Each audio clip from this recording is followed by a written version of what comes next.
Welcome everyone to the fields at Southern Virginia University for Southern Virginia University men's soccer action. I'm Jim Bresnahan, joined by Mike Harmon, getting ready to bring you the Southern Virginia University men's soccer game against Roanoke College. The Knights come in with their first victory of the season just a couple of days ago. Of course, Mike, on Tuesday they went to Ferrum, got the 1-0 victory, facing a really tough opponent though today here in Roanoke College. Yeah, Roanoke is a great opponent for them to, again, try to build up for the Capital Athletic Conference that's coming up. Great job of holding that 1-0 lead down at Ferrum. They do come in kind of banged up, so we're going to see some new faces out on the field for the Knights. And in their 5 games, the Knights come in with a record, actually 6 games. They come in with a record of 1-5 on the season. They've been outscored on the season. They've only scored 3 goals in those games, and they've given up 19. They're facing a team tonight, Roanoke College, with a record of 4-2 on the season. Yeah, again, Roanoke is right up there with Lynchburg and Bridgewater in the ODAC, and so this is going to be a very tough game for the Knights to really pull out. And as you mentioned, the Knights banged up a little bit. Still, I guess we're waiting for Mulabah to be maybe a factor on this team down the road. Yeah, they're still holding him out. He hasn't been cleared yet by the trainers, so that's one that they're looking forward to have coming back. I have the starting lineups now for the Knights. Number 2, Alexander Drubay. Number 5, Colin Flynn. Number 6, Gabriel Ramirez. Number 7, Carlos Munoz. Number 10, Josh Smith. Number 11, Greg Allen. Number 13, Nick Francis. Number 16, Court Cox.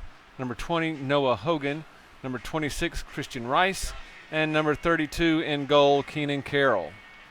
How about the stars from that Ferrum victory on Tuesday? I think Allen was the one who got the goal, and of course Carroll got the shutout. Yeah, Carroll had 8 saves in that game, and Greg Allen was the one that was able to put the lone goal in.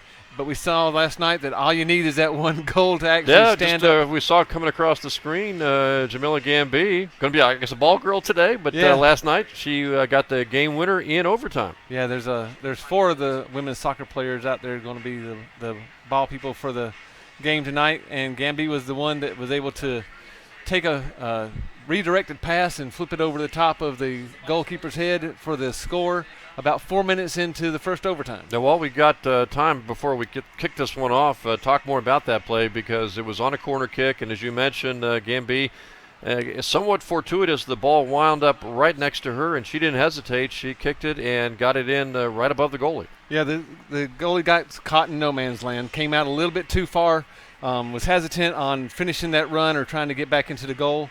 Again, right place, right time, and Jamila was just able to put enough touch on it to get it over the top of the goalie's head and bounce into the goal. And, of course, the girls will be in action Friday. The women's soccer team on the road Friday playing at Radford. A tough matchup there, obviously. They're going down to Radford, and they're banged up also.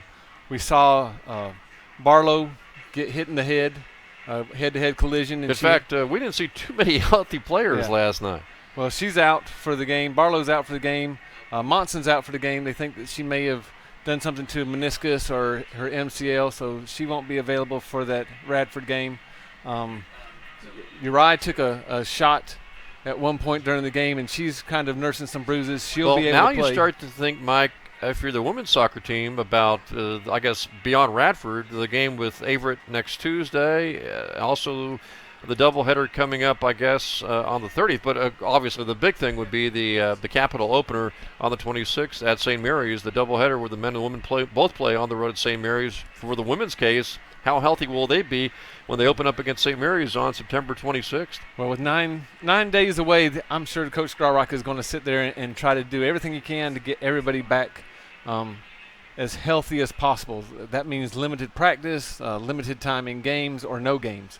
And I know that will fly in the face of some of the young ladies, but again, the Capital Conference, trying to get to that tournament is the ultimate goal. Well, the Knights here are underway, taking on Roanoke College, the Roanoke College Maroon, and of course the Knights, as we talked about, in 6 games, they come in 1-5 on the season. They have scored just 3 goals, given up 19. They're facing a 4-2 Roanoke team tonight. Then again, the Knights played Washington Lee very tough the other night, just about a week and a half ago, where they had that game 1-1 with about 10 minutes to go. Yeah, the guys have been playing in spurts very, very well. It's just been one or two little issues that have broken down and not allowed them to stay in the game and let the opponents score quickly. You can see how talented this Roanoke College team is. Good ball movement, good handling of the ball, and right off the bat, trying for a header on the right side. This looks to be a very slick handling, as far as the ball is concerned, slick handling team. Yeah, they're a very well disciplined team, a very upperclassman dominated team. We can go through their starters. We have Cole Sinclair in goal, and he's a senior. We have Tyler Carbaugh, a midfielder, is a senior. Robbie Linton, a senior. Number 4, number 8, Marshall Hodge, a freshman. Number 10, Fortune Simbada, who's a sophomore. Number 12, Sam Ruff, who's a sophomore. Number 13, Brandon Bauer, is a sophomore. Number 15, Dinyanis Beck, a senior. Number 18, Tim Mayabar, a junior. Number 21, Patrick Dam, a senior. And number 23, Jackson Goyette, a senior. So very upperclassman dominated team, especially on the starters. And the Knights would be really happy to have at least one senior on the team. And Roanoke College has really done a good job here in the opening couple of minutes just controlling the ball. Knights had it there for just a few seconds trying to get it upfield, but Roanoke College has it right back. They are very precise on their passing, and also in making sure that they stay about anywhere between 8 to 10 yards away on their passes, so they give everybody outlets and doesn't allow double teaming on the ball. Good defense by Court Cox and the kick by Carroll downfield. Cox is going to be called on a lot tonight to help that back line and keep the Roanoke offense out of the goal box. Then the question becomes with these injuries, Mike, and also of course just in general, where will the Knights get their offense? Well, the good news is we have Alexander Drouet, who scored a goal for the Knights. You still have Carlos Munoz, who scored goals for the Knights last year. Josh Smith is still out there, and Greg Allen's still out there also. So the goal scorers are there. It's on the defensive end that the Knights have those injuries. And that is probably the area of biggest concern, especially with this Roanoke team, their ability to put the ball in the goal. And again, most of the action here in the first 4 minutes has been, unfortunately, on the Southern Virginia defensive side of the field. Drouet has it right now. And big challenge by number 13, Brandon Bauer. McFrancis was battling him for the ball.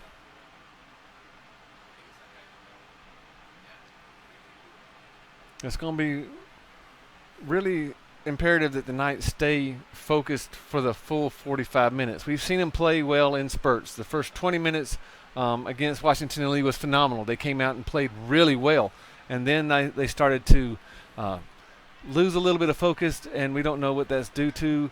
It could be that Washington Lee really just found some of the holes that the Knights had, but once the Knights got down, it looked like they just didn't have the same energy and same enthusiasm that they did that first 20 minutes. They do get a little bit of a layoff after tonight. Don't play again until next Wednesday against Bridgewater. So they'll get 5-6 days off as far as game action is concerned to try to get a little healthy. Yeah, and that's going to be just huge for them.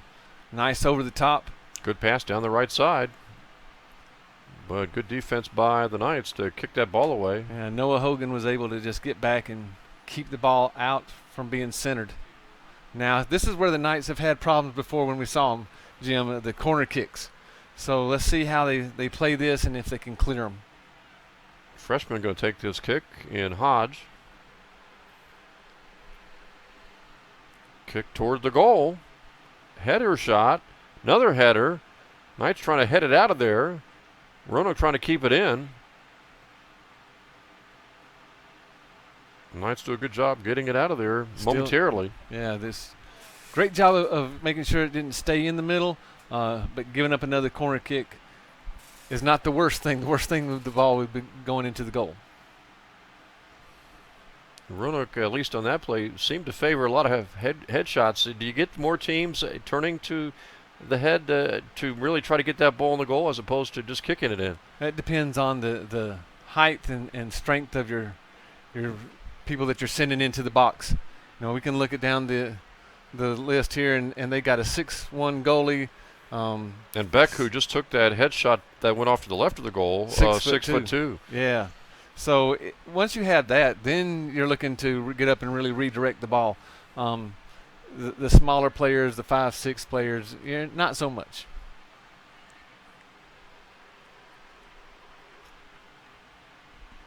But again, just ball control by a very experienced Roanoke Maroon team. Yeah, it's been tough in the first 5 minutes, Mike, for the Knights to really gain control of the ball and maintain control.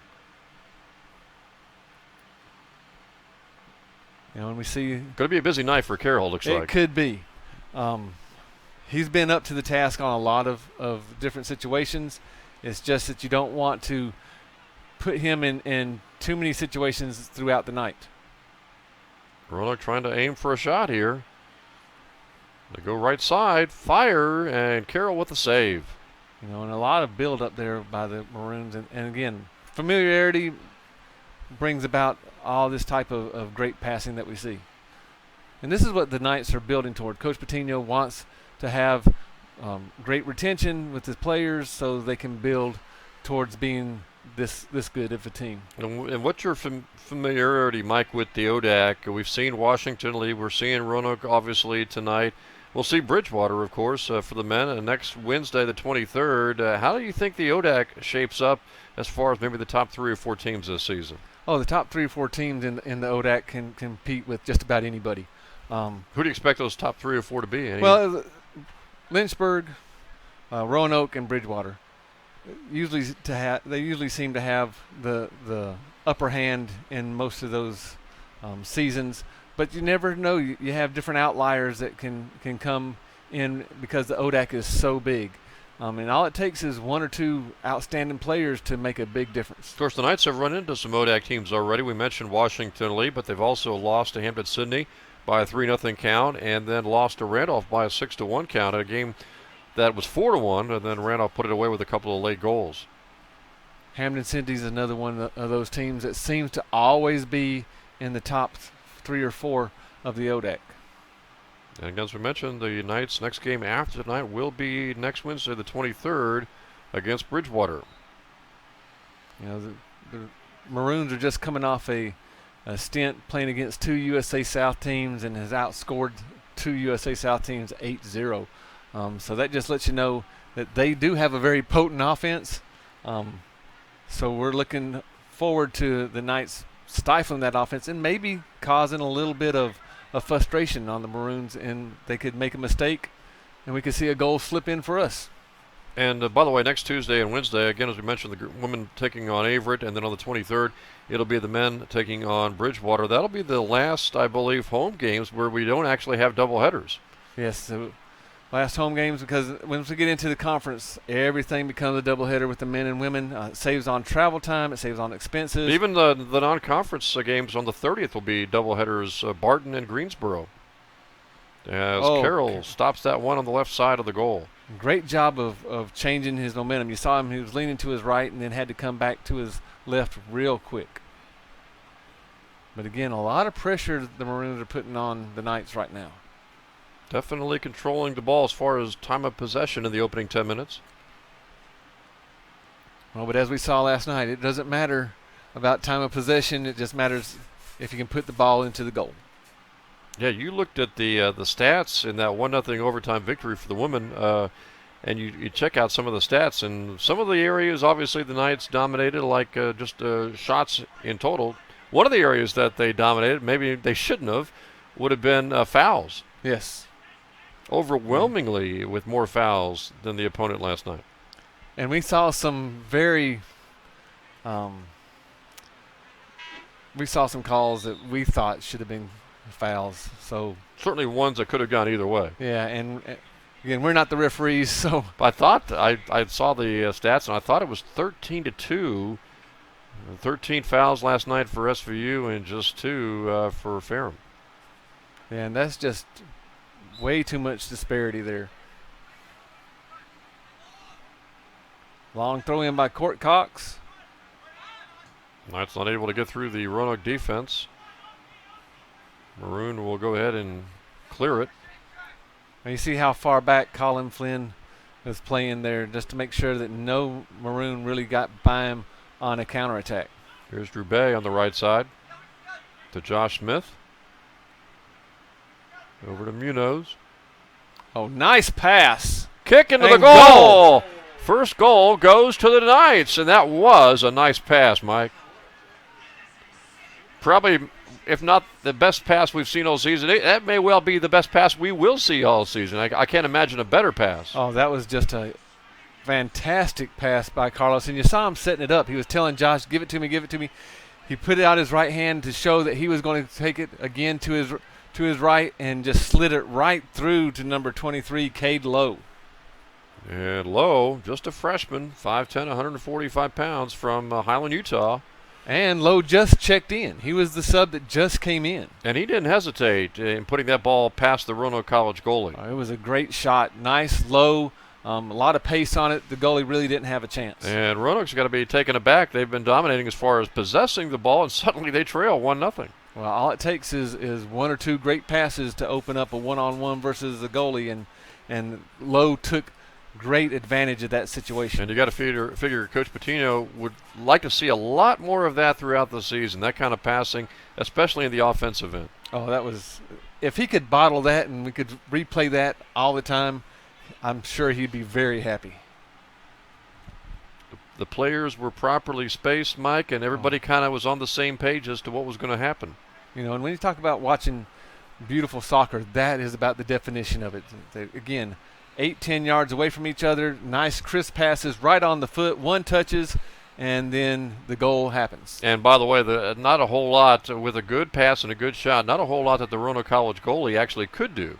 No, he was hung out to dry because of the shot that Lowe put on him. Again, Lowe, lot of pace, no way he could change direction that fast. Christian Rice making a play there momentarily to get the ball away from Roanoke.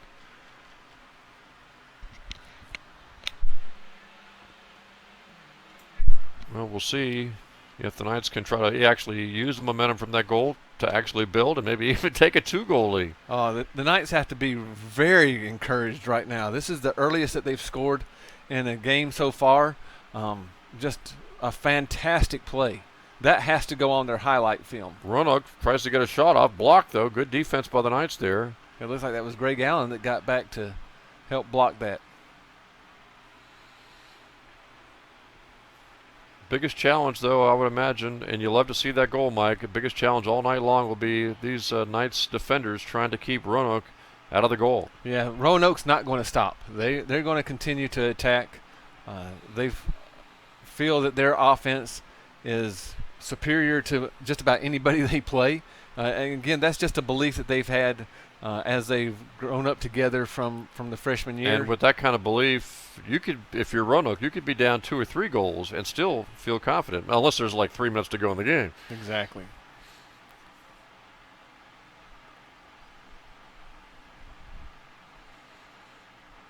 Knights just want to make sure, Mike, too, especially in their defensive end, make no mistakes. Yeah, and don't turn it over. I think because of the attacking nature and the counterattacks that Roanoke can put on the Knights, we're going to see there's at least 2 defensemen that will never cross the midline. They'll always stay back, just making sure that nothing gets behind them.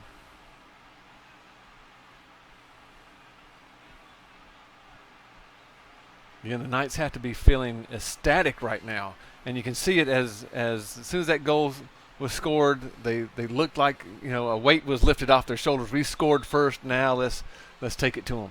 And we'll see how the Knights keep on doing after the momentum of that goal by Lowe.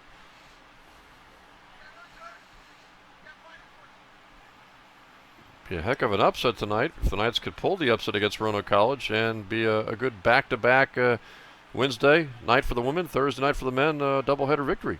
It would be fantastic and be great for their psyche. Again, getting closer and closer to the Capital Athletic Conference. Court Cox kind of turned it over. Roanoke College will take a shot, and Carroll makes the save and possesses the ball, and that was dangerous for Cox. He was trying to possessed the ball and actually lost it to the Roanoke player. Yeah, good help out by Colin Flynn getting back and getting in the way so there wasn't a direct shot. Had to try to angle it around him. But those are the kind of turnovers, more or less, we said Yeah, they can't afford, not against a team like this. I mean, Roanoke by itself is going to be tough enough. You just don't want to hand them a gimme. well, this field was very lucky for the women's team last night. We saw a ball go off the crossbar. We saw a ball Twice, go off yep. the upright, and no goals that went in. So, sometimes it's better to be lucky than good. But In you always fact, wanna in put that overtime good. last night, before the Knights scored the winning goal, it was a chance for Ferrum to actually score first, and a pretty good chance. Yeah, Pretty very good look. Yeah, we saw the ball just slide right by the near goalpost within a foot.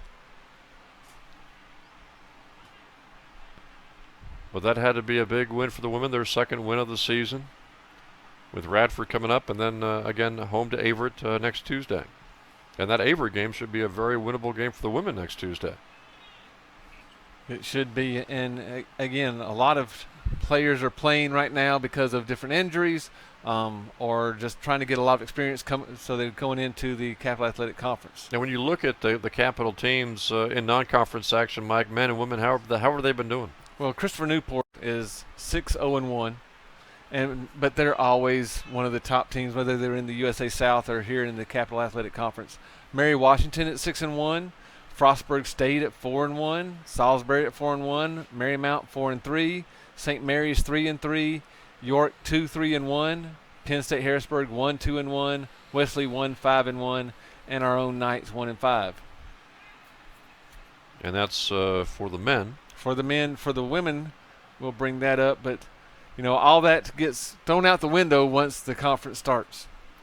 And on the women's side, again, Christopher Newport. They're always one of the top teams, whether it's in the USA South or, this is not Another opportunity. Offside. Offside's the call, though. And the Roanoke player didn't like that call at all. And Brandon Bauer had gotten behind everybody, but didn't like the offsides call. Yeah, a little bit of an offsides trap there. We saw the defenseman take a step up as Bauer was running past him, so they trapped him offsides. Christopher Newport on the women's side is 5-0-1. Frostburg State 4-2. Salisbury 4-2. Wesley 2-1-2. Mary Washington 4-3.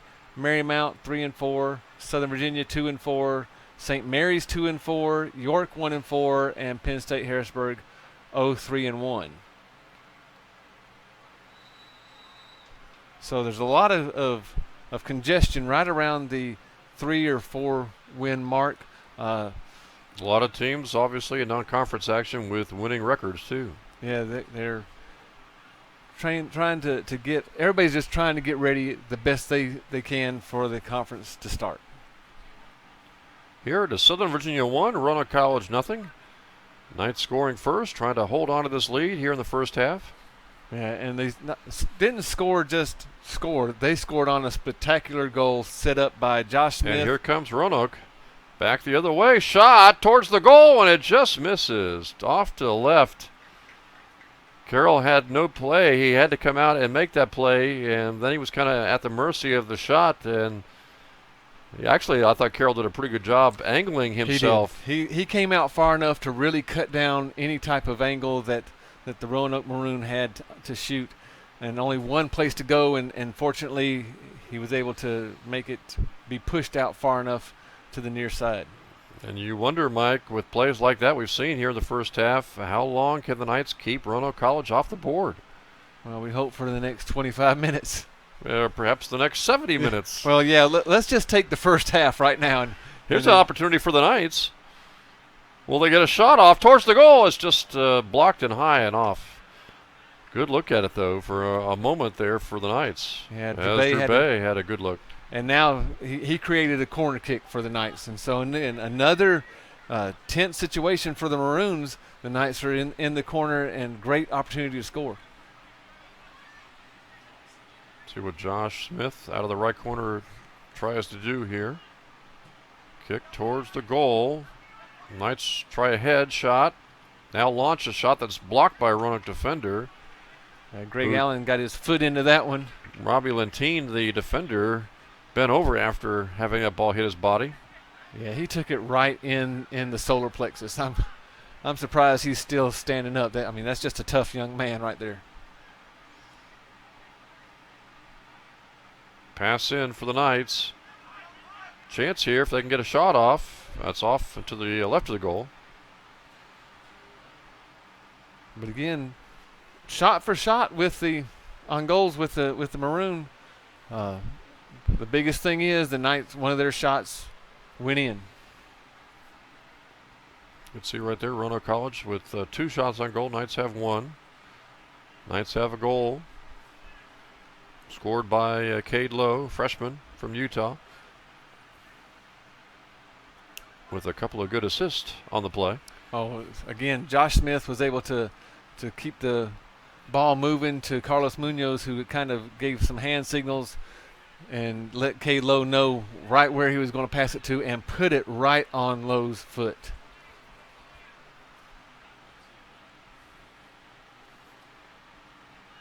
Anybody stand out, Mike, that we haven't seen here in the starting lineup? How about Ramirez?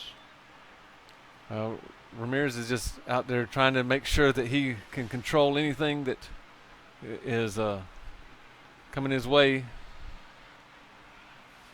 Knights have really done a lot more substituting, obviously, the last couple of games, too. And Roanoke College back on the attack here, up the right side. Dangerous time. Shot, easy shot, and then they score. And that time Keenan Carroll came out to the left side. Are they going to call offsides?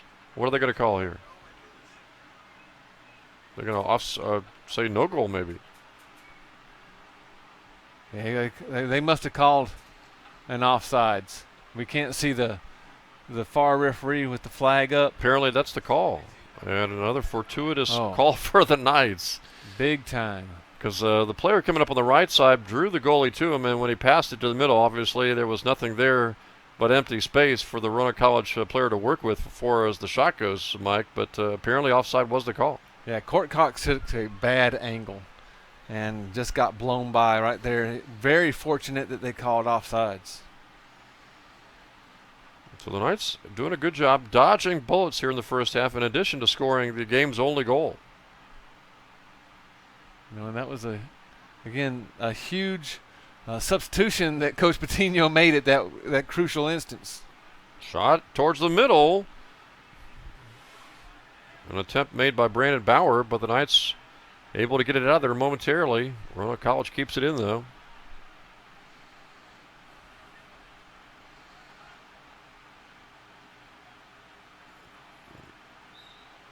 And Munoz hits the Roanoke player, and the foul goes against the Knights.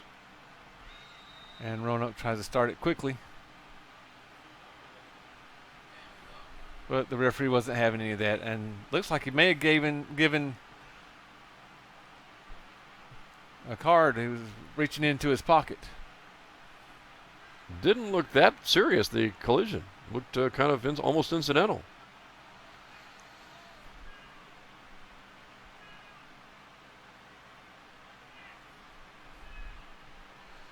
We're waiting to get clarification from the stats group.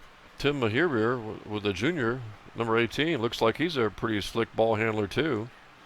Trying to work through a couple of defenders. And there was a yellow card, and it wasn't on Munoz. It was called on Noah Hogan. He must have said something, and the referees are having none of that tonight. Quick start to the corner kick. To the middle, headshot, and Carroll with the save. And the Knights got to be feeling good that they haven't allowed anything in goal. The Maroons got to be thinking to themselves, something is eventually going to go in after all these attempts. Of course, the Knights are probably thinking, let's get on the offensive end, let's get number 2, and let's take even a bigger lead in this game. Well, if they can get number 2 before Roanoke scores, Munoz it'll be huge. Bumps. Players hit the turf. Knights trying to find an opening here. Drubay and Munoz battle for it.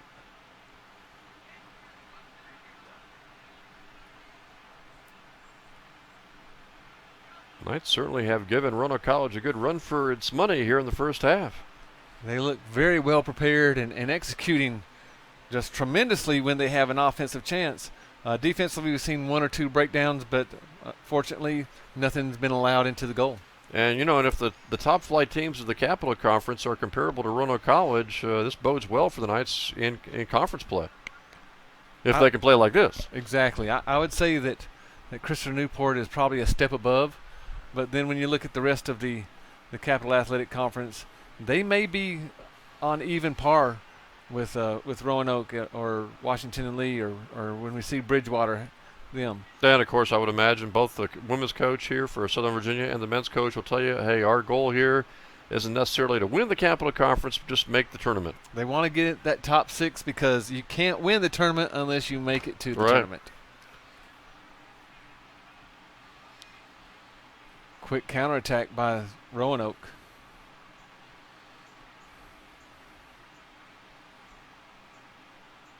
Knights trying to clear it. Don't want a turnover here. Roanoke College, I guess, was looking for a foul call, but no call forthcoming. No, and that's dangerous. We saw Colin Flynn going back and trying to just foot dribble the ball out. Go ahead and clear it out. We don't want to make any type of mistakes this late into the first half that could allow Roanoke a great opportunity. Substitution in for Roanoke now.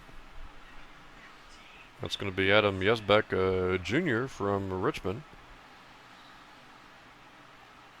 Don't forget, football Saturday, 1 o'clock. First home game, first New Jersey Athletic Conference game for the Knights. In fact, all the games remaining on the 2015 football schedule will be conference games, as the Knights will be taking on Frostburg State Saturday, 1 o'clock, and we'll have it for you. Roanoke College trying to center. Knights trying to clear. Roanoke College with a shot, and it rolls off to the left.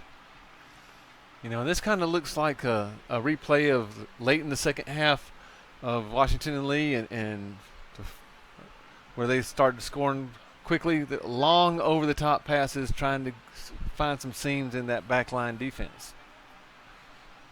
Quick counterattacks. See if the Knights can maintain the ball and go back on the attack, and right off the bat, Roanoke College takes it over. Another attempt to go over the backs of the Knights defenders downfield, but the Knights are able to momentarily get the ball. Now, a Roanoke player is thrown to the turf. That call will go against the Knights. Yeah, on that back line you have Colin Flynn, who's listed at 5'5". I think Roanoke thinks that they can go over the top of him, and if they catch it just right, and he makes one mistake trying to go for the ball with his head, it lands in front of the Roanoke offensive player. Now there's the one-on-one with the goalie. Yeah, and some of those 6'2" guys, 9-inch advantage we're talking about. See how Roanoke plays this on their free kick. Towards the goal, and Carroll with the save. Carroll pitched a shutout on Tuesday at Ferrum, 1-0. And so far, same deal here against Roanoke College. Yeah, but he's faced a lot more pressure tonight than he did against Ferrum.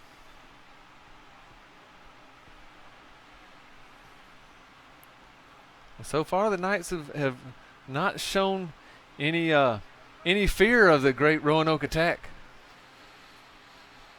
You can see they respect it, and they have dodged a few bullets here in the first half, including an offsides call that wiped out a potential Roanoke College goal. I think we talked about this last night. Bend but don't break defense.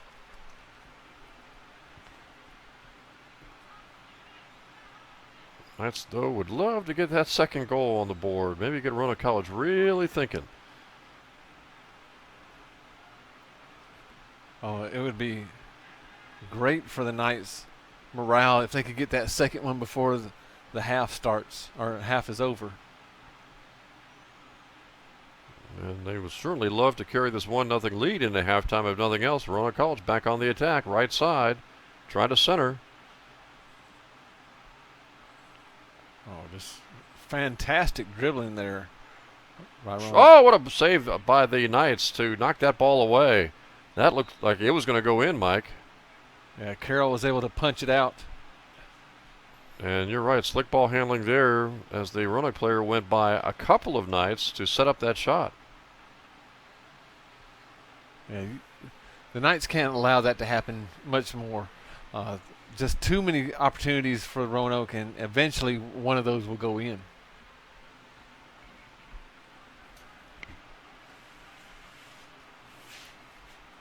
Knights trying to control the ball and get back on offense here. They haven't had a whole lot of offense in this first half, but then again, they've got the only goal today so far.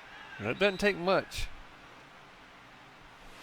Bodies fall, and apparently the call will maybe go against Colin Flynn. Yeah, I think that was a foul on Colin as he slid tackled into the maroon and didn't get enough ball.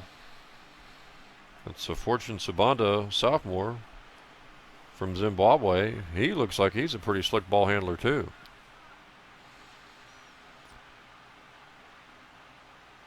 Kick downfield.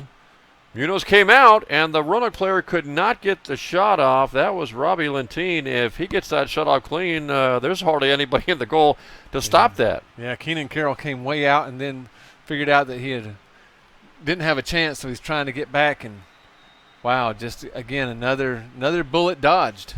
By my count, just guessing here, 4 or 5 legitimate opportunities for Roanoke that the Knights have been able to dodge. And they still maintain that 1-0 edge. Yeah, we saw a picture of Cole Thornton there, and he was the one that had the great dribbling drills or skills, and was able to go through a lot of the Knights. You can tell him by some of the bright green shoes that he's wearing, and you have to be good in order to wear something like that. He's a sophomore from Austin, Texas. Knights trying to clear. Roanoke trying to get a shot off towards the goal, and it's off to the left and barely off to the left. Another bullet just dodged by Keenan Carroll and the Knights. Yeah, Keenan was able to get, again, just a hand on it enough to knock it out, but the Knights aren't out of trouble. Again, a corner kick coming up for Roanoke. And you can see Keenan talking to his defenders, what he wants to do here.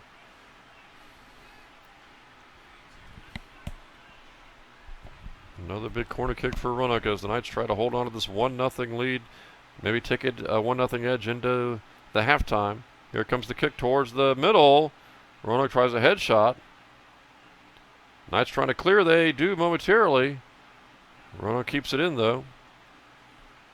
Yeah, they got far enough out that it was not imminent danger. But again, the Knights need to get the ball down past the midfield.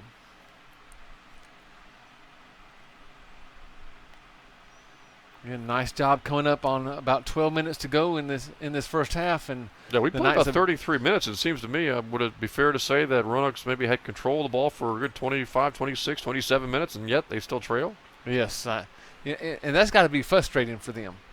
But the Knights, on the other hand, this is something new for them. They're going into the halftime, if it stays the same, with the lead. Substitution for the Knights going to be Tristan Lonergan coming in. Going in. Yeah, just a great, fantastic, awesome defensive play. And in a game like this, when you're on defense so much, Mike, you really do have to do a lot of substitutions to keep these guys fresh. Yeah, you don't want them to start to break down physically or mentally. And so some of the subs that have come in for the Knights, as we'll get to them, is Isaac Smedley for Josh Smith, Sam Kelly for Alexander Drubay, and Tristan Lonergan for Christian Rice. That pass to the left, Roanoke College thought it might be a headshot, but it just sailed too far for the intended target of that pass in Robbie Lentine.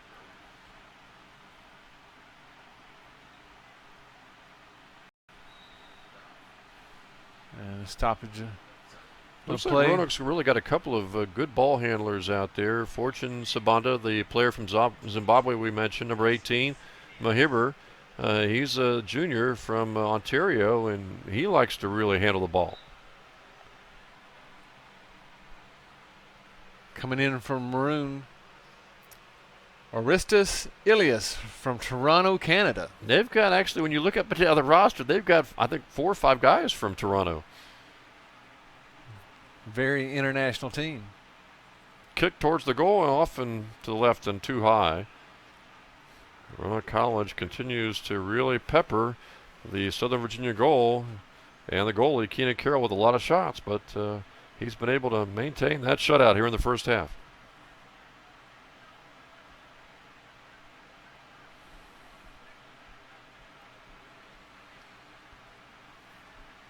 And seeing some great passing by the Maroon from Roanoke, but not able to find the back of the goal yet. The Knights have done a great job, skill-wise and luck-wise, to keep them out. Knights have the one goal, Lowe scoring it after a nice pass by Munoz, but not a lot of offensive opportunities since then for the Knights. No, and we're talking about the Maroon, and we're guessing that they're dominating the stats. Well, here's some unofficial stats: 11 shots for the Maroon, only 4 for the Knights. 5 shots on goal for the Maroon, 1 for the Knights. 5 saves for the Knights, none for the Maroon. As we're watching, the Knights trying to clear. Over to the right side, miss hit there. Of course, the most important stat, you see it right there, 1-0 Knights. Exactly.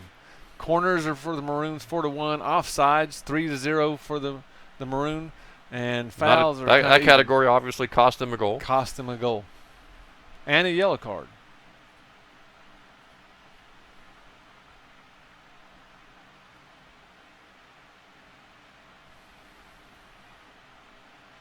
Again, coaching staffs will look at this, and the Roanoke, if it stays this way until halftime, Roanoke staff will look at it and say, how can we not be ahead? And Coach Patino and his staff will look at it and say, we had one chance and we took advantage of it. We're ahead. And we'll still got 8 minutes to go before we get to that point. But if things don't change, Mike, what will the Roanoke College coaches say? Will they say, hey, things are going to break open for us here shortly. If we just keep on doing what we're doing, they won't change anything, will they? As they come up the right side and look for a goal here. Carroll comes out. Oh, makes a great play. A nice slide tackle there. Roanoke tries to get it before Carroll's set back in goal, and the Knights clear. What a heck of a play by Carroll that time. And that's one of the better clears that we've seen, getting that ball out of there. Again, Carroll's doing a great job in goal. They say hockey goalies stand on their head. Well, we've seen Carroll on the ground, jumping to his right, jumping to his left, sliding, trying to keep the ball out of the goal. Some might say that's a dangerous maneuver. You're taking a chance, but in many cases, I'm sure the goalies will tell you the same thing. I really don't have a choice. Yeah, they've played so much, and they know exactly what they're capable of doing, and what they have seen in different situations, and what works the best. And each one of them will do what they think will be best to keep that ball out of the goal. Well, we've talked about it. If you sit back, if you're a passive goalie, that's going to burn you quite often. Yeah, you have to take some chances. Josh Smith with it right now. Leaves the pass out there, trying to get it to a teammate.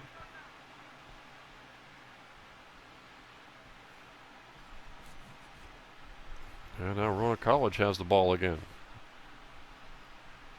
Another trying to go for a long pass over the top. Knights have to be careful when they get that ball, not to give it up. See, and that's where Flynn just needs to try to clear it out. Don't try to possess it. Either kick it back to Carroll or get it out of bounds quickly. Do you get the feeling that the coaching staff would like him to kick it back to the goalie? That's something that I'll have to ask Coach Patino. Here's a shot towards the goal, and again, it just goes off to the left. And that was that player from Zimbabwe we mentioned, Sabanda, with a shot from way outside. He put it towards the goal with good authority, but he just missed to the left. And the Knights are living a charmed life right now.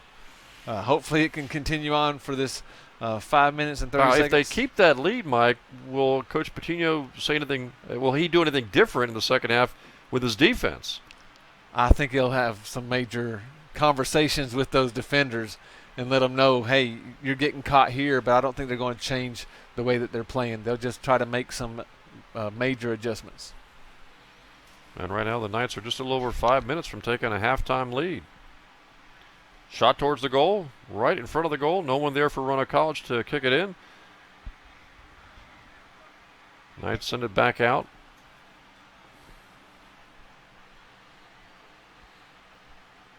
Roanoke College setting up the attack from the left side this time with Mahiber towards the goal, and Carroll punches that one out. and that was all he could Munoz do. with a good move to get the ball. Boy, Carroll is really making some great plays. He sure is, and at halftime, all his teammates need to go up and give him a huge pat on the back. Yeah, in many cases, it's just been the goalkeeper. I mean, there's been a few plays here, Mike, where the defenders have helped their goalkeeper, but in many cases, it's Carroll doing the job. Yeah, he's just been fantastic. A lot of shots coming at him. Morgan Palmer checks in for the Knights. Knights now about 4 minutes away from trying to take a halftime lead.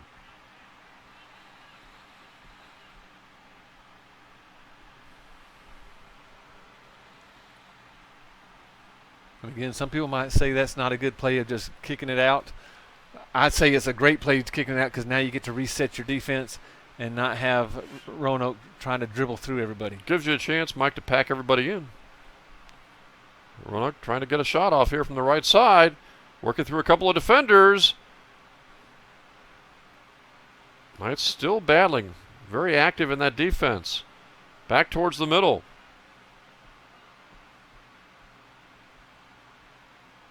Out of the left side. Shot towards the middle again. And the Knights are able to kick it out of there. Oh, long clear there. And you see Coach Patino on the other side pacing up and down, wanting that clock to go a lot faster. But we see now. Well, of course, if it's like this in the second half, I mean, how many bullets can you dodge in the last 45 minutes? We got a flag here. Well, hopefully the Knights can reset at halftime, get their wits back about them, and understand, hey, we got to do a little bit better job communicating wise because Roanoke's coming after us hard. And it'll be interesting to see with Coach Patino at halftime. Is his focus going to be on shoring up the defense? And again, they've got a shutout going, so. But you want to reduce those chances that Roanoke College has. And then again, you'd love to get a second goal and get a little bit of a cushion. Yeah, I think it's going to be the majority of the talk is going to be what they can do to stop some of the pressure that's being put on Keenan Carroll. A byproduct of stopping some of that pressure will get to the offensive end and have more chances to actually put another ball on goal. Hogan kicks it in. Goes to Nick Francis. Lonigan tries to get there, but the goalkeeper gets there first for Roanoke. Knights just have the one shot on goal here in the first half. They also have just the one goal in the first half.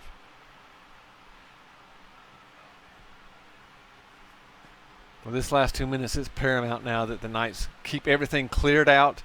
Don't let anything slip by them.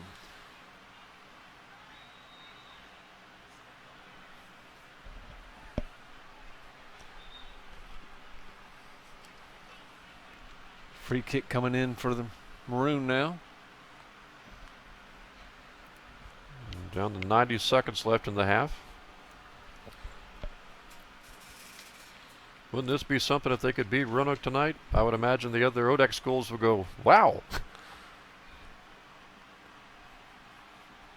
Well, they'll be watching this film closely if the Knights beat the Maroon and try to figure out how they did it and take some of those things that the Knights did well and put it into their game plan against the Maroon. Roanoke really active here, trying to score in the final minute. Knights trying to clear. Yeah, Munoz going through a couple of defenders, goes up the right side. Good job controlling the ball. Gets it over towards the middle. Here come the Knights trying to get a shot off, but at least they've got the ball and controlling it here, Mike, in the last minute or so.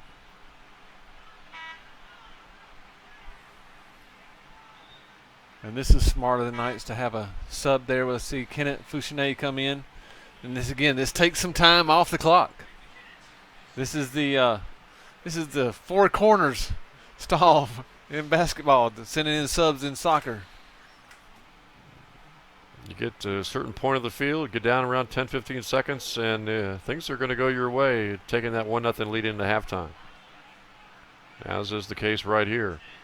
Knights are going to try to do something quickly here in this last 10 seconds. Looks like it's going to be a 1-0 game at halftime in favor of the Southern Virginia University Knights. A great first half by the Knights. I know Roanoke College had more shots on goal, but the Knights, Mike, go into halftime with the only goal on the board. Well, and that's the only stat that really matters when it comes down to it. Do you have more goals than the other team? And the Knights have that first goal with 11 minutes gone in the first half on some slick passing by Josh Smith to Carlos Munoz to Cade Lowe. And so, what would you think the coaches will be telling the players at halftime, trying to protect this 1-0 lead in the second half? Well, the Knights are going to be talking about shoring up a lot of defense, making sure nothing gets by them, especially over the top, being very aware of the attack of Roanoke. That will lead to, if they can do that, that will shore up a lot of that defensive just intensity that they haven't shown a lot of, and puts the ball back down onto the offensive end. And in the second half, you expect Roanoke College to do anything different on offense, at least, I guess. I would imagine they'll just keep doing the same thing. I can't see them changing at all. 13 shots, 6 on goal, just haven't had anything go in because Carroll has been outstanding. They'll have to watch the offsides, though. Yes, that cost them a goal. So halftime score here from the fields at Southern Virginia University. The Knights won and Roanoke College nothing. We'll take a little break, and we'll have second half action for you coming up a little later on, just a few minutes, so stay with us.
And welcome back to the fields at Southern Virginia University. Jim Bresnahan, Mike Harmon with you here, getting ready to bring you second half action. A lot of folks are surprised, Mike pleasantly surprised by Southern Virginia University 1-0 lead at halftime against Roanoke College in men's soccer action. You look at the stats, saves by period, 6 saves in that first half by the Southern Virginia goalie Carroll. No saves needed by the Roanoke College goalkeeper, who of course surrendered the only goal though. Yeah, and we hope that maybe just some of the viewers are surprised and that the Knights team expected this. Coming up in 2 days is going to be a game that the Knights will want to be interested in. Roanoke takes on Mary Washington, so the Knights can see how they compare with Mary Washington by how Roanoke plays against them. Other stats in that first half, shots by period. Roanoke College 13 in the first half. Southern Virginia just had 4. 5-1 advantage for Roanoke College, Mike, in the corner kicks. But again, that K-Low goal has given the Knights a 1-0 lead as we start second half action. Yeah, all the stats point towards Roanoke College except for the one that's up on the board for the Knights. And the question becomes, will the Knights make any changes defensively? Will Roanoke College do anything different from an offensive standpoint as they try to score a goal and tie? And perhaps even take the lead with a second goal. Of course, the Knights would like to get a second goal and maybe add a cushion to this 1-0 lead. That'd be great. And I don't know if the Knights will do anything different defensively. I think they're just going to shore some things up. I'm sure they had some discussions on those balls that come way over the top.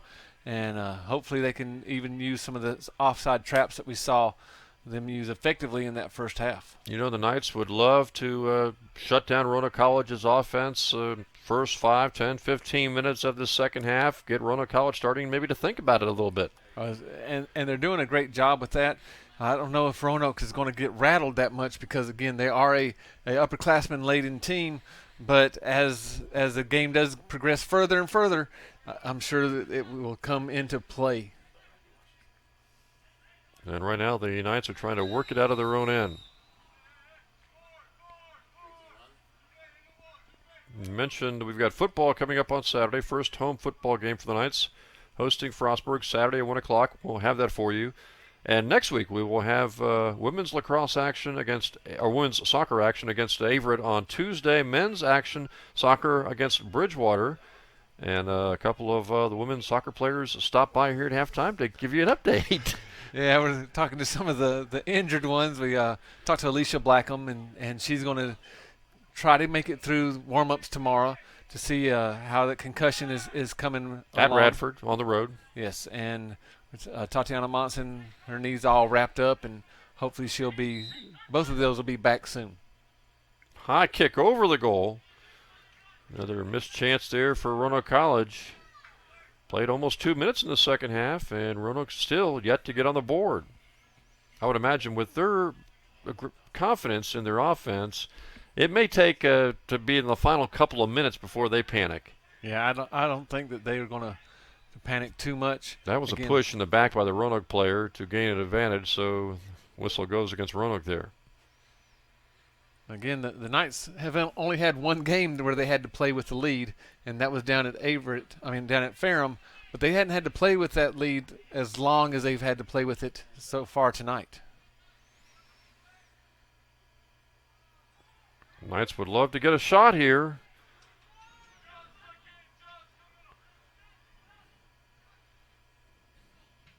As we mentioned, I don't think this team's going to panic, Roanoke College. But then again, you get down to the final few minutes and you're down 1-0. Or if the Knights could get a second goal and take a 2-0 lead. It was a huge run by the... And Carroll makes the save. Oh, and Roanoke College is screaming for a foul there as Court Cox pushed the Roanoke player in the back. Knights work it upfield.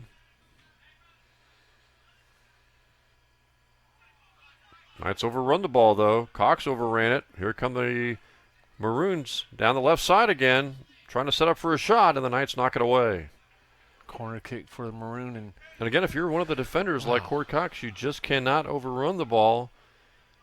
No, you don't want to make any mistakes when you've got this 1-0 lead. Yeah, you want to play not conservative but safe. And trying to go after the ball like Court did. We saw in the first half him make a mistake and take a wrong angle and put Keenan Carroll in danger. He just did it there also. 5-1 advantage in the first half for corner kicks for Roanoke College. They'll sail this one towards the goal, and the Knights were able to head it out of there momentarily. Again, that was Court was able to get up high enough above everybody to just get it out. So, he's done a lot of great things, and I know people might think that we're picking on just those two little things, but those become magnified as we get further and further into this second half. And he's got some size to really combat these Roanoke players. Court does. He's 6 feet tall. And a phenomenal athlete. Plays tennis. Good jumper. Played on JV basketball team. He's just an all-around athlete.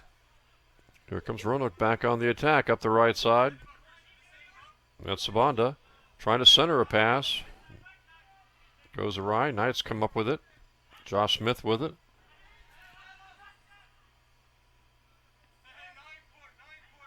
Well, Mike, coming up on the 50-minute mark in this game, still 1-0. And each minute that goes by, the Knights get a little bit more enthusiastic. Nice they get a little bit more Muniz confidence.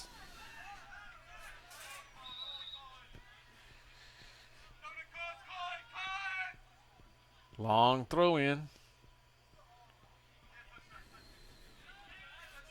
And again, the Knights have kind of dodged a few bullets in the first half and one or two here in the second half already. I guess that's what happens when luck and skill start to collide with each other. That's why I'm thinking, boy, it would be something if they could score a second goal. Take the pressure off just a tad. With this Roanoke College team, you could be up 3 or 4 goals and still have to worry about them making a comeback. But yeah, we talked about the last 2 games they played. They scored 8 goals. So no shortage of goals being scored by them except for tonight. And Keenan Carroll has just done an excellent job. Cox back there to get it, but he's going to be hustled and lost the ball. Here comes Roanoke with another opportunity maybe.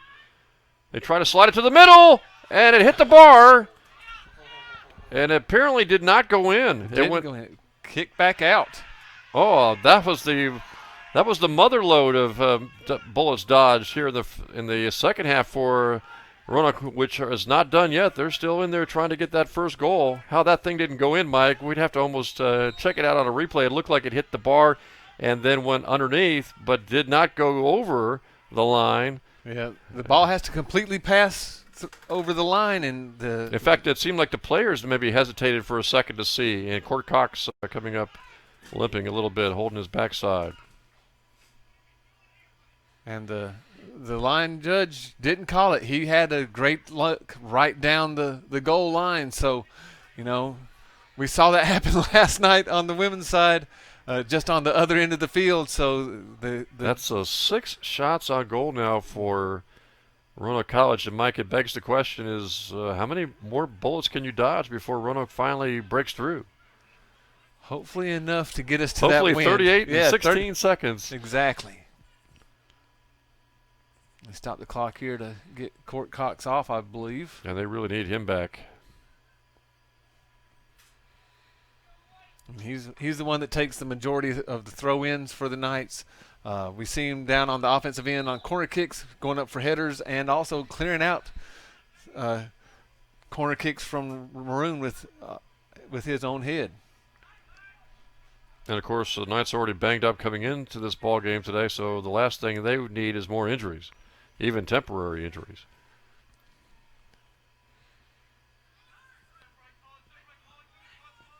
Here comes Roanoke on the attack. Nice pass towards the middle.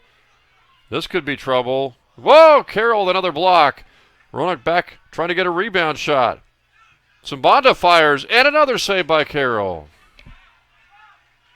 We've seen Carroll do a lot of good things in past broadcasts. Tonight, he's just putting it all together. But the Knights can't clear, Mike. They get control on a bad Roanoke College pass, but Roanoke College comes up with it again. It looks like Court Cox is back there now. He just was standing over on the side trying to clear the cobwebs, but he's back on defense. Drew Bay battling for it on the far side.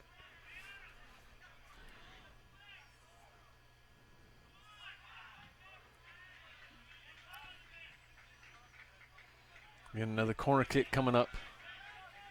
Reed's 8 shots on goal now for Roanoke College, just 1 shot on goal for the Knights. But again, they've got the 1-goal lead here. Yeah, and again, you can look at all the statistics you want, but it's that scoreboard that actually shows the best statistic. Another corner kick coming up here towards the middle. Well, that was very dangerous. A couple of Roanoke College players in position for a potential headshot. It looks like may have had a little bit of a handball there. So we'll have a corner kick now again by the Maroon. And the Knights really have to try to just make sure that they clear this thing out. No rebounds. Get a good clean clear. Oh, nice job by Carlos Munoz to get it out. A lot of corner kicks, but to no avail for Roanoke College as the Knights clear. Down to Josh Smith. Knights battling for it. Cade Lowe, who's got the only goal in the game. Whistle against the Knights. Quick start again for Maroon, and the Knights almost got a shot at it left side there, Mike. Almost got caught unaware. That was Brandon Bauer from the left side for Roanoke with a momentary opening, but the pass went a little too far for him. And now here comes Gabe Ramirez. This might be his first appearance tonight.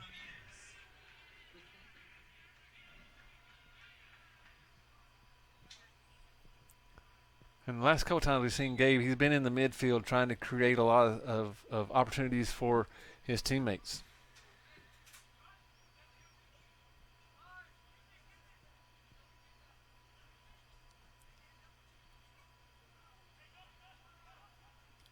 Josh Smith had it momentarily, lost it.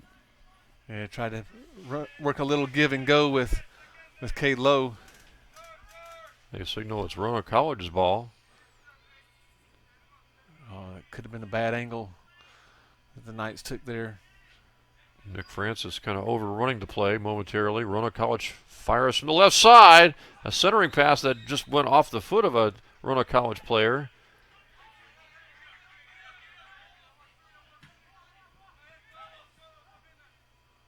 That was almost a dodge bullet there, too. If that pass is right on the money, Carroll's got to make a point-blank save. Yeah, got a foul called, though, so it's right outside the box. It's a free kick. Quick start on the free kick. And Munoz is there to use his body to get a good block. Yeah, a good defensive play there by the Knights. It was Christian Rice.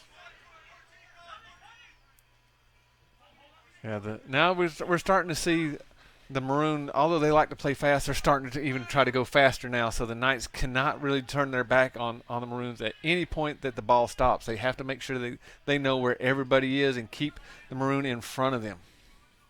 Played almost 15 minutes here in the second half. Almost 60 minutes for the game. Here's a shot towards the goal, and they score.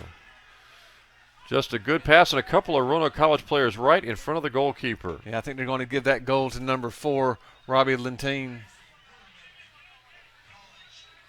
Comes with 33:47 left.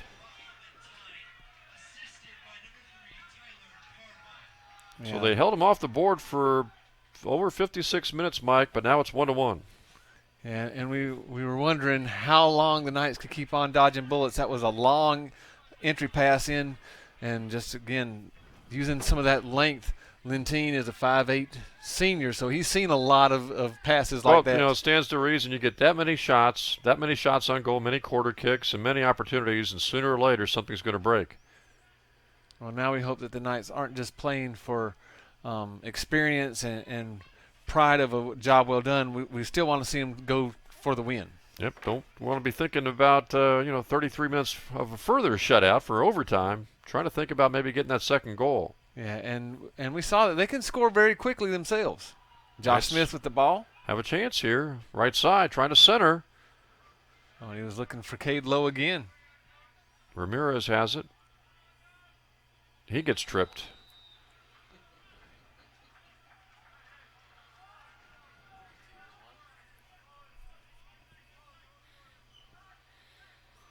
So we'll have the free kick now. There's Munoz and Smith back there.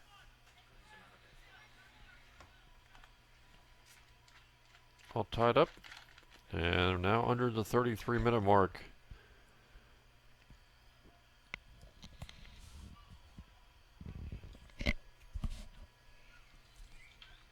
And with Lowe and Munoz back there and Smith, we're probably looking at some kind of quick little play. Almost a headshot into the goal, but it goes off to the left. Looks like they're trying to hit Drouet, and just a small error on timing there. Good idea, though.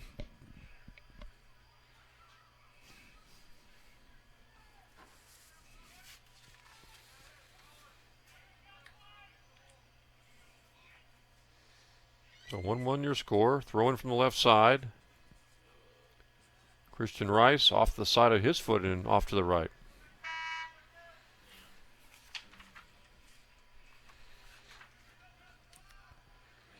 And that was some great opportunities by the Knights. You know, again, quick little flurries. We'd like to see those quick little flurries become tsunamis, just wave after wave after wave.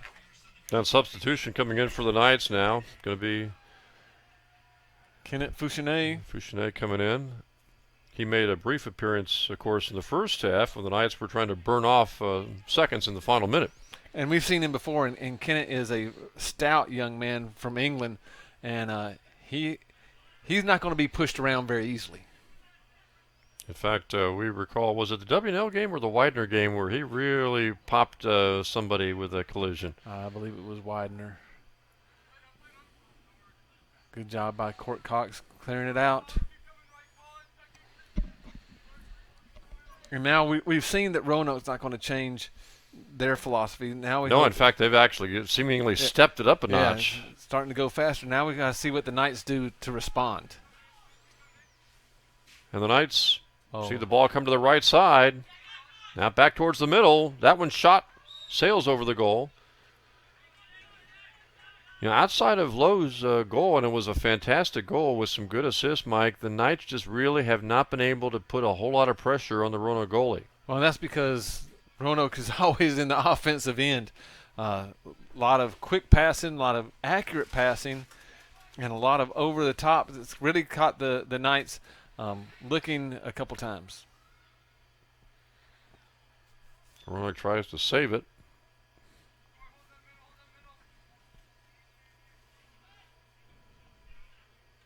Down to the final 30 minutes of the second half.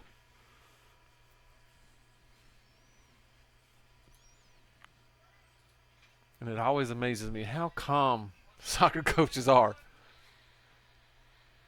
But I guess that's the nature of the game, and ball went off of Ramirez's hand there, so back over to the Maroon. And you are right. When Roanoke College wants to get going, they get going in a hurry. Hey, we got Coach Graurock here from the women's team. We'll bring him in and let him talk for a few seconds and see what his impressions are for the night.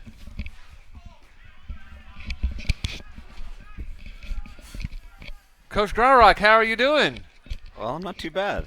Not too bad. I'm excited to be here to watch these guys play. So what do you think about the attack that the Knights been putting on so far?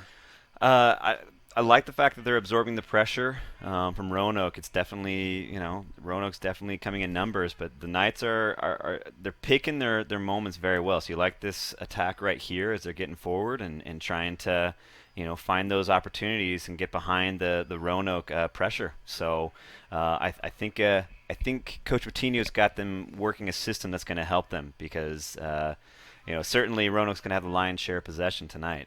Yeah, they've got every stat just about available to them that they're leading up until the last few seconds where the Knights had the best stat of all exactly. with the 1-0 lead.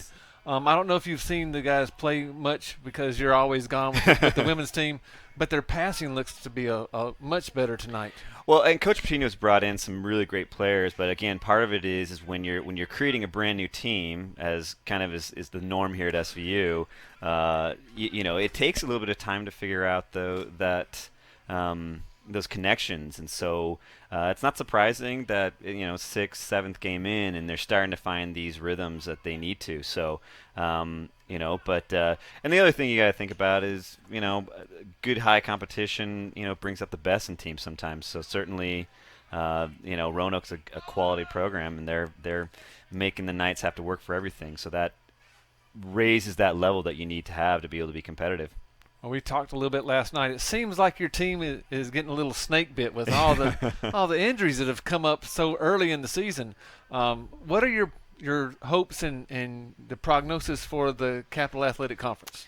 Well, I think we're picked 7th in the conference. And I think based on last year, we've stepped up a little bit more. I think if we can figure out system-wise how to make things work, and if we figure out these connections we need between girls, I think we have a good chance to be very competitive and have a chance to fight for that playoff spot. So we're still learning, we're still growing what it means to be in the Capital Athletic Conference, and there's some great teams, and we're just we're excited for this competition, excited for this progression for the program. But, I'd like to be fighting for that playoff spot. And I think, if the cards go right for us and if we have players who are going to be getting back to health, I think we have a good chance of that. So, well, last question.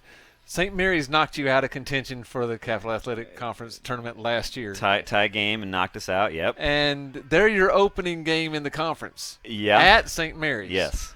Some of the girls I know that played last year have had that game circled on their calendar. The question is, have you had that game circled on your calendar? To be honest, no. I think we're in a situation where I got this cleared out. We're in a situation where right now our biggest concern is Radford tomorrow night. Trying to get a good performance, kind of rebound. We were a little bit rusty last night, but hopefully rebound, perform well against a good quality, D1 team, and then get out of it healthy and get some experience we need heading into next week. So that's really where I'm focused right now. I know those games so far, 2 years in a row, we've gone to double OT, both games, both end up with ties, and so now it's just dangerous situation here.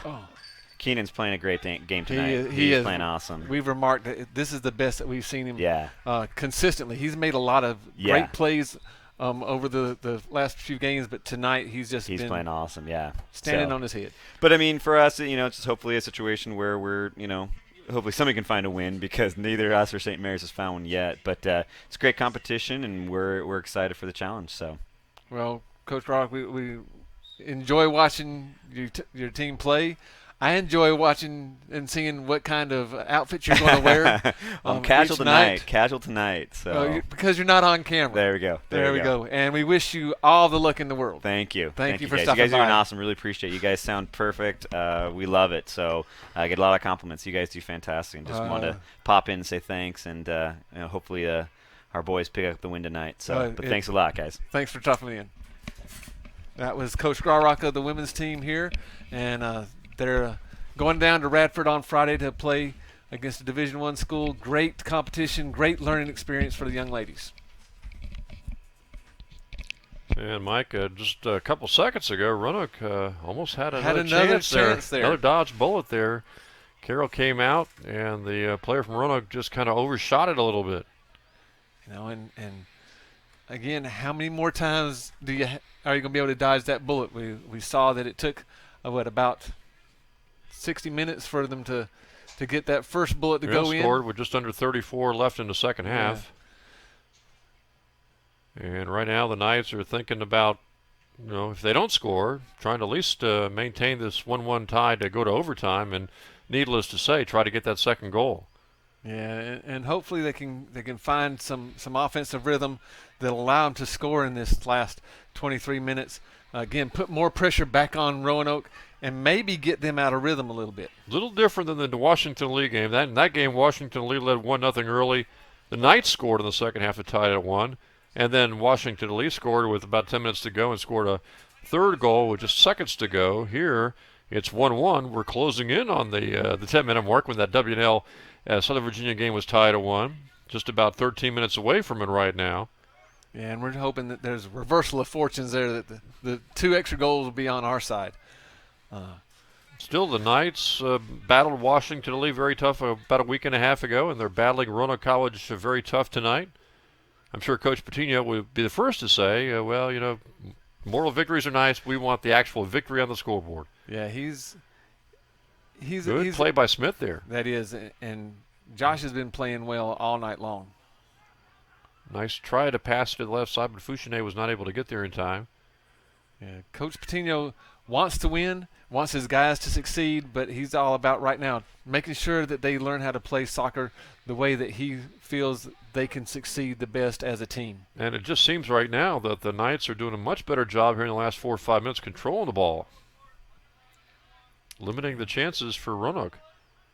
Here's Christian Rice with a good move, but he lost it, and now Roanoke's back on the attack. Yeah, and there's those long passes through the seams of the defenders that have really been just a boon to the Knights defense.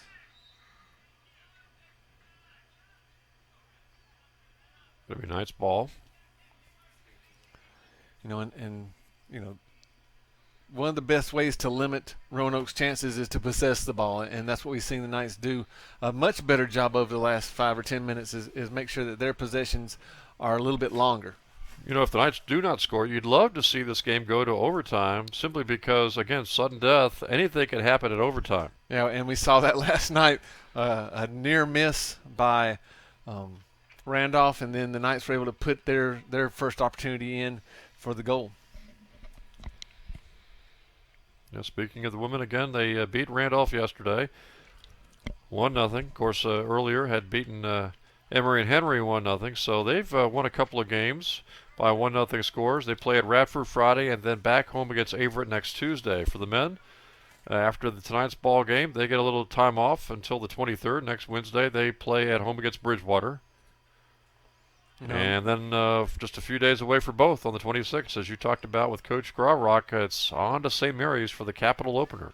And both teams are really doing it with not full strength rosters. A lot of injuries, a lot of kids are banged up. Yeah, either players out and out missing action or just banged up. Yeah, and it's just a testament to all the players pulling together that they're able to get those last 2 wins. So you just hope that both these teams will be 100% full strength, and that's a big if, on the 26th for the Capital opener at St. Mary's. Well, and St. Mary's, we don't know that they may be facing the same thing. No team, when you get to your conference season, is going to be really at 100% full strength. Cleared out by Court Cox.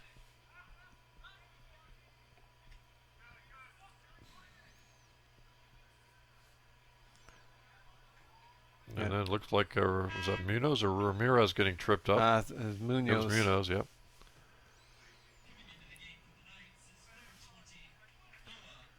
Hogan's back in.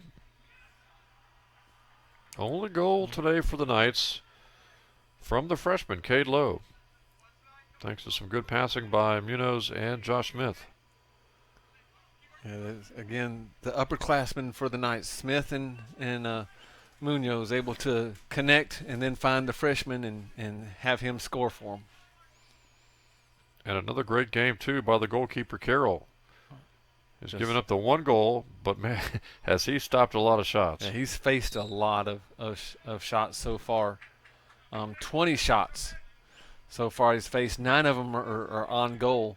Carroll has 8 7 saves. shots for the Knights. Yeah, and only 2 on goal. Wow.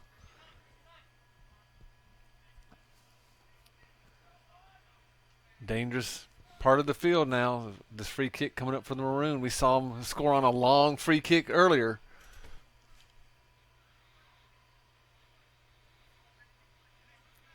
About 35 yards away from the goal. They go to the right corner. Not too far, though. Looks like the Maroon Just player pass to Thornton was just too far. Yeah, may have misjudged the speed of it. Looked like he slowed down for a second and then tried to catch back up to it. You know, in this final 18 minutes is going to be almost kind of like sudden death overtime. Yeah, you kind of figure whoever scores next, not necessarily going to win the game, but will really have a huge advantage. Oh, the percentage of the win increases dramatically with that second goal.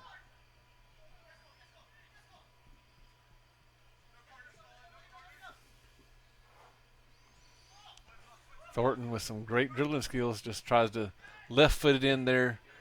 Carroll's able to eat it up. Weak shot, stopped by Carroll. And that was the easiest save that Carroll's had tonight.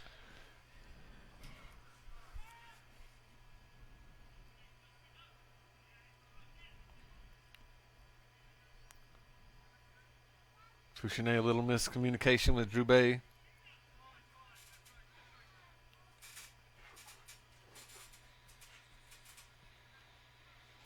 I mentioned football starts on Saturday. The first home game for the Knights, taking on Frostburg, Saturday, 1 o'clock. And, of course, the volleyball matches continue hot and heavy for the girls' volleyball team, too. Roanoke trying to set up a shot, and it sails high. Roanoke is not shy about taking those long shots. A lot of shots, though, have sailed high over the goal. Of course, one of those shots also hit the goal, the bar, and actually had a chance to go in, but did not. You know, Roanoke may subscribe to the theory of we're just going to throw a lot of shots at the goal, and eventually well, one or that's two what of the them will go theory in. tonight, and here comes another up the left side, or right side, a centering pass that time. Interesting they didn't take the shot, went with the centering pass. Now from the left side, another shot, and it'll go in for the second goal for Roanoke, and that was Cole Thornton, and that time the centering pass really worked out. Yeah, he just slid right into that lead pass there. And now Roanoke with a 2-1 lead with 16:26 to go.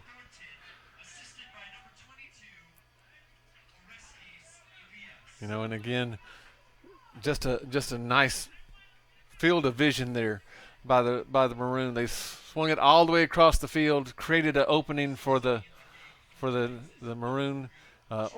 Ostius Ilias on the assist to Thornton.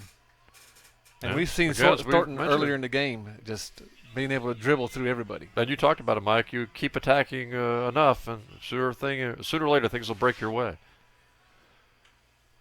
And now the question becomes for the Knights, can they mount a challenge, try to get back some momentum, and try to get the equalizer in the final 16 minutes? And Roanoke, they're thinking about maybe a goal, another one, or perhaps two more to really salt this game away. Well, I don't think we're going to see Roanoke let up at all. We saw them come out after halftime and really increase the speed, wanting to go even faster. Of course, the Knights led 1-0 at halftime, but Roanoke has had a couple of goals here in the last 17 minutes to take a 2-1 lead.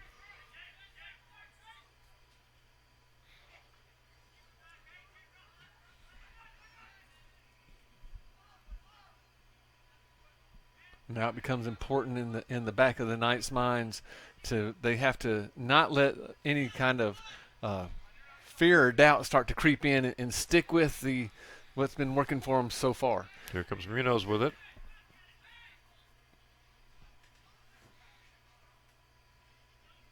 Drouet taking it down the far sideline. See if he tries a centering pass here.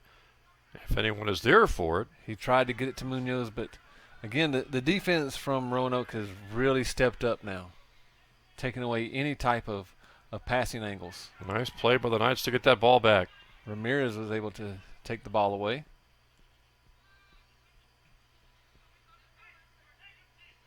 Gets it over to Lonergan. He'll try to make a move up the left side. And this is nice patience by the Knights, being able to bring the ball back, set things up, not try to push it into any kind of fast pace that they're not comfortable with. Knights recognize, obviously, one more goal. They've tied this game. Still have enough time to work with, too, Mike, in a little over 14 minutes. Yeah, plenty of time, and we saw that it only takes 2 or 3 passes for the Knights to find that open goal. Greg Allen comes back in now for the Knights.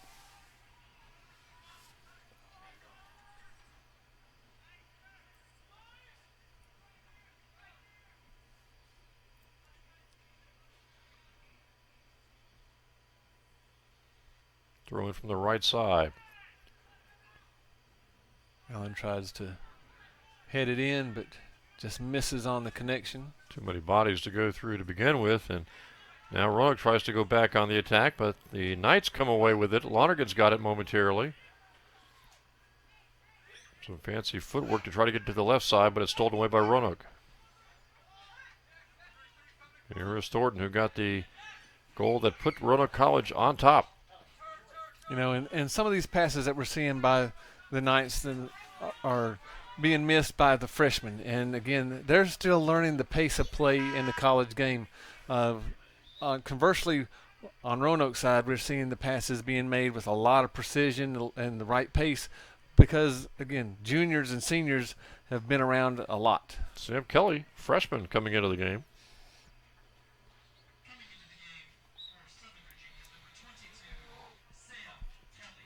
I think Roanoke got a very tough battle tonight. Maybe they weren't expecting this kind of tough situation where they would have a hard time scoring goals. It actually shut out at halftime and actually shut out until the 33rd minute of the second half. Shut out for almost 56 minutes in the opening part of this game. Yeah, it's easy to take a team for granted, and that shot taken from the right side, slides over to the right side. I'm sure the coaching staff for Roanoke will make sure that the Maroon don't take anybody for granted ever again. This is a real wake-up call for them. Yeah, I'm sure they'd be like the same way for the Knights. If you want to have a wake-up call outside the conference, is probably the best time to do it. Exactly. And for Roanoke, outside the ODAC play.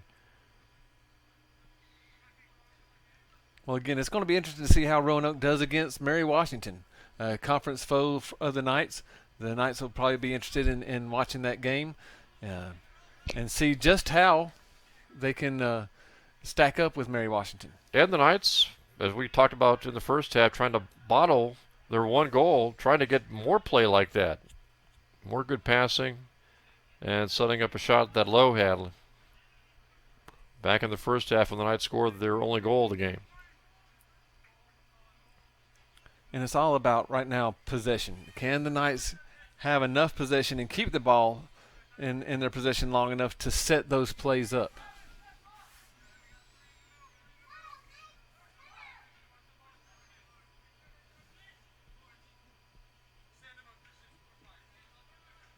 No question, Roanoke has really dominated, possessing the ball tonight. Not sure eventually when this game's over, and we've got 90 minutes in the books, what, 2/3? Even higher, I would imagine, as far as possessing. I would think that be a correct assessment there. Maybe 3/4 to 80%? Yeah, but when the Knights do have those flurries of offensive execution and they're able to possess the ball for 3 or 4 passes, we've seen some great things come about. That one goal they scored back in the first half, thing of beauty. And, of course, the goalkeeper, Keenan Carroll, has really battled all night long trying to keep Roanoke off the board.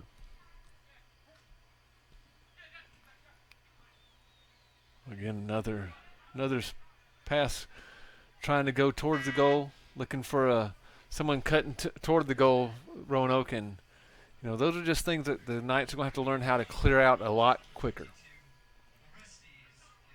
Elias is back in the game for Roanoke.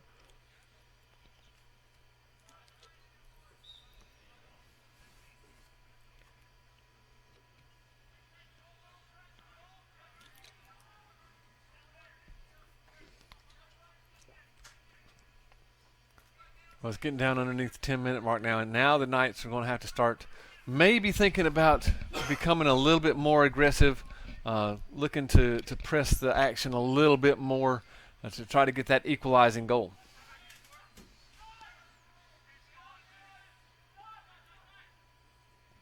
And I would guess, Mike, that Roanoke ascribes to this theory basically that, the best offense is their best defense. I mean, just really possessing the ball, if nothing else. Possess the ball, throw the ball towards the goal. They don't want to change at all because it's been working for them. Kelly tried to pass to Lonergan, was knocked out of bounds by Roanoke. Josh Smith back in for the Knights with under 9 minutes to go now. 2-1, Roanoke College on top here.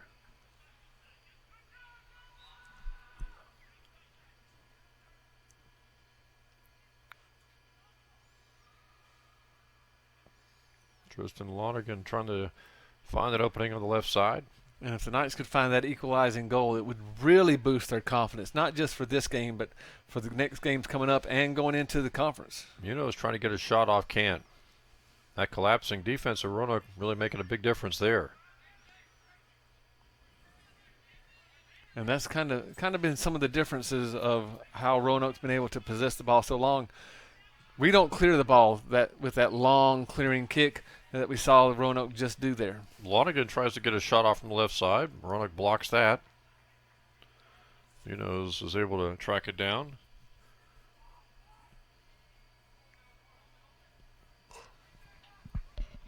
Off Lonergan's foot, so it goes over to Roanoke.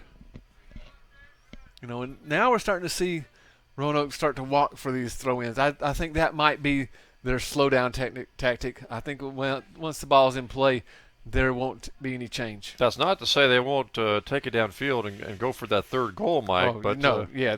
I think once it's no in hurry, play, they're going to attack. Yeah. Anytime the ball's out of play, they'll take their time in order to get the ball back in play. Yeah, it's not desperation time just yet for Southern Virginia if they want to tie this game and go to overtime. Still got some time to work with.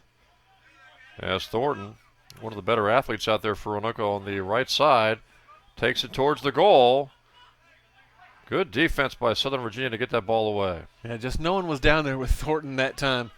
He made one move to get past a defender, but the second defender came and there was no one really to pass it to. Well, I know they look forward to getting Mullival back here in the near future. Next couple of weeks, maybe. And again, with pass to Thornton. Oh, what a save by Carroll. Boy, if that goes in, that might be the ball game right there. 2-goal lead with 6:45 to go. But that was a heck of a save. Oh, that was a great save. And again, another sliding save. He guessed right. You know, if he guesses wrong and they just kind of loft the ball up into the air, it goes right over him. Talk about that a little bit. When you're a goalkeeper and you have to anticipate, or we call it guess, I guess, either way, anticipate where the shot's going to come from and where it's going to go. Well, goalkeepers want to say they anticipate a lot.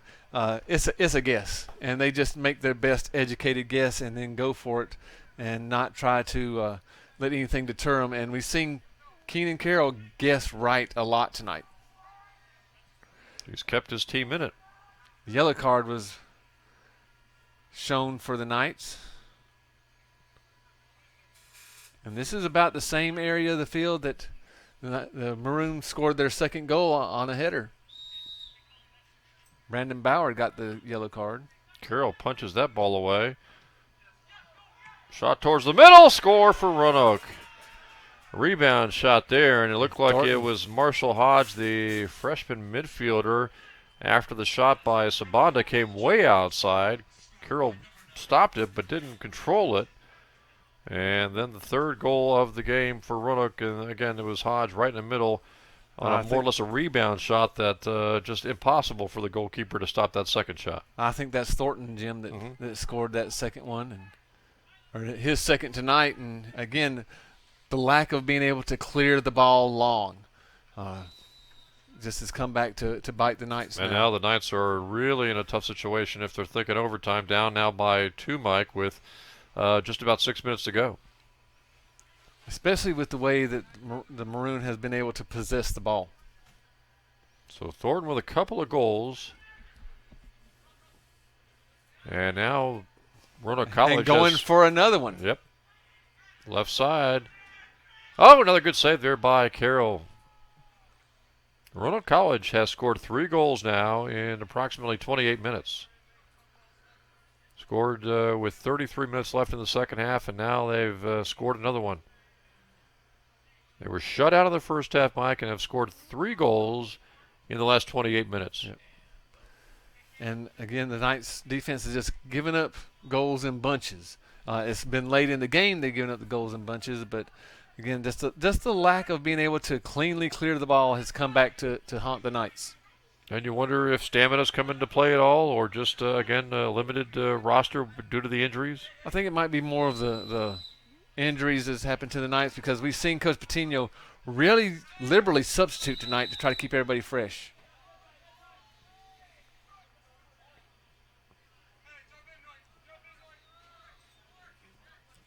Lonigan was called for the foul.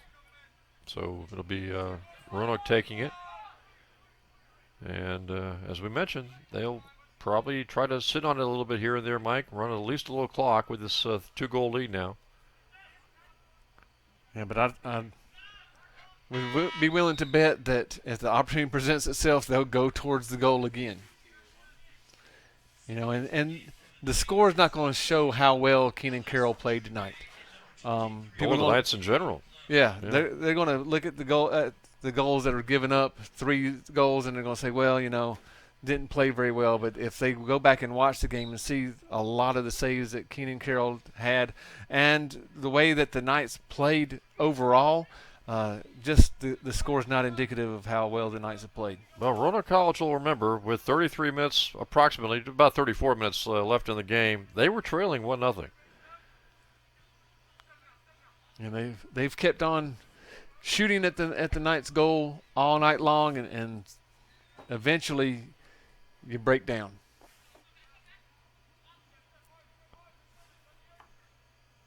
And the Knights will have a tough opponent, as you mentioned, Mike, coming up in their next ball game, next home game, next Wednesday, the 23rd, hosting Bridgewater. Yeah, that's again another tough ODAC opponent, one of the top teams in the ODAC. But you got to give it to Coach Patino. He's trying to prepare these kids as much as possible for the strength of schedule that the Capital Conference is going to afford them. Roanoke tries a shot in the middle. Sabando, but the save made by Carroll.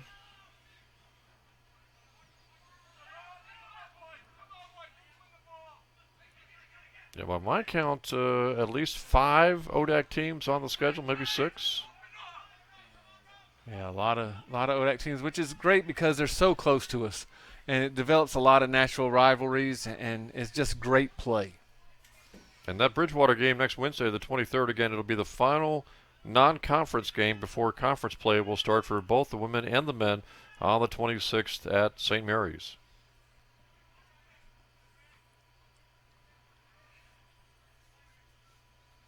Don't forget football comes up Saturday. Southern Virginia, first home game, first game in the New Jersey Athletic Conference here in the 2015 season. Playing at home against Frostburg Saturday, 1 o'clock. We will have all the action for you. Delane Fitzgerald, the head coach of Frostburg, returning to Southern Virginia University for the first time in a couple of years. And he and his staff have done a really good job up at Frostburg trying to turn them around.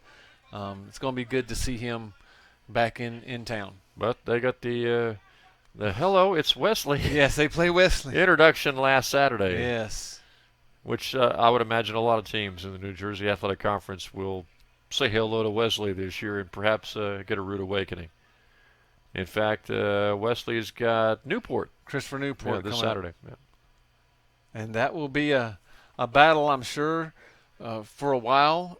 If Wesley is on their game, it could get out of hand in the second half. Well, that's the thing. I mean, Wesley's the dominant team. There's a lot of good teams, though, as that shot by Sabanda sails high. A lot of good teams in the New Jersey Athletic Conference. And apart from Newport and Frostburg, other ones that come to mind, obviously, would be Rowan. Exactly. And Rowan's ranked in the top 25 along with Wesley. So it's the New Jersey Conference there. That's a tough one to be in. Yeah, before Wesley joined, Rowan really was perennially, I guess, the top team in the New Jersey Athletic Conference, or certainly one of the top teams. Knights are hoping to get there as well, but of course they entered this season, Mike, with a lot of new faces, a lot of freshmen or a lot of players who really have very little starting or playing experience. Yeah, and when you start playing against these teams that have established themselves so well, especially in that tough conference, it's a rude awakening. High school seniors come in and all of a sudden they're freshmen again, and they see bigger, stronger, and faster. Final few seconds here. Roanoke College looks like they're going to improve to 5-2 on the season, and the Knights are going to fall here tonight after playing a fantastic first half and leading 1-0 at halftime. Mike, Roanoke College goes on for the 3-1 victory tonight. Yeah, again, the first half just fantastic for the Knights. Playing a little bit shorthanded, so Coach Patino and his staff have to be encouraged by the signs that they're seeing. It's going to be great when everybody's back and everybody's healthy. Hopefully that happens by the 28th when they play, or 26th 26, yeah. when they play St. Mary's. And we see them really step up their game and become one of the contenders in the Capital Athletic Conference. So the Knights, with the loss, dropped to 1-6. Roanoke College improving to 5-2. The Stars, though, tonight for Southern Virginia, certainly Keenan Carroll in goal. And wish we could show you that goal again, because the one goal that Southern Virginia had tonight back in the first half, Mike, was really a thing of beauty. It was great. They switched sides of the field. The passes were crisp, on target, right on the foot, and it went from Smith to Munoz to Lowe.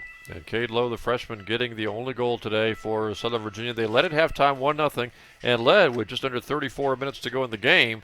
But Roanoke College gets 3 goals in a span of about 28 minutes to take a 3-1 victory. And now, Mike, we'll be looking at football Saturday, even though we got the women's soccer coming up in Radford on Friday. Won't have that one for you. We'll have the Southern Virginia Frostburg game, football Saturday at 1 o'clock, and more soccer coming up next Tuesday and Wednesday. The women hosting Averett on Tuesday and the men hosting Bridgewater on Wednesday. Yeah, next home game is the football game, and I wish you and Art Furler and the Knights all the luck in the world, and look forward to listening to you on air. So join us Saturday, 1 o'clock for Southern Virginia University football. That's going to wrap things up here from the fields at Southern Virginia University. Final score again today in men's soccer.